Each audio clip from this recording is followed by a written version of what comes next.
What is the most powerful and impactful form of emotional intelligence? Why do you need to know? And maybe more importantly, how will it positively affect your relationships and your life? The answer is very simple.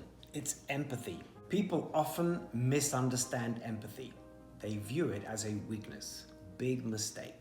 Empathy can go two ways. It can be really powerful, it can be really beautiful, it can be really evil and ugly. Did you know that the FBI during interrogations uses the concept of empathy? This is where it gets into the darker arts. It's about getting into their head, understanding what their motivation is, understanding what their weaknesses are so that you can break them down and persuade or manipulate them into getting what you want. And believe it or not, contrary to popular belief, it is said that narcissists do not have empathy. I'm going to put sort of a little question mark by that statement because narcissists may not feel empathy in the sense that they have compassion.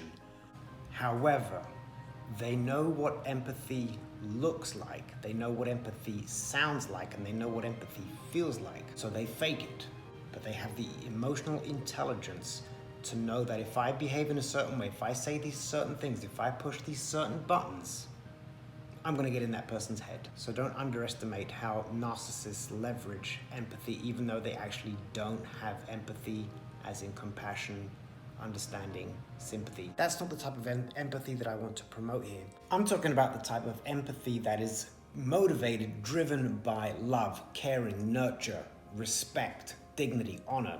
Because if you have a great relationship with somebody and you value that person and you have empathy, you can bring so much value to their life because now they feel the love that you have for them because you care for them, you understand them. That type of empathy inspires loyalty when it comes to business, but it also inspires trust and depth of connection in personal relationships.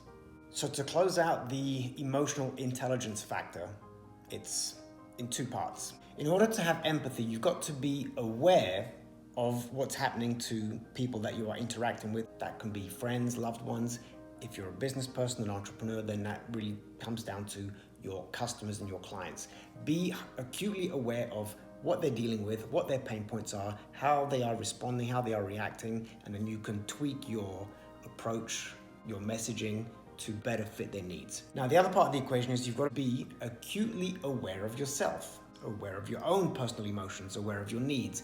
And when those two combine and overlap in a healthy way, which means setting boundaries so that you protect your energy to the vampires of the world. So don't give away too much. Set your clear, defined boundaries because you have empathy for yourself. You will find beautiful alignment with who you are, who they are, and how that human exchange is all based on bringing value for the greater good.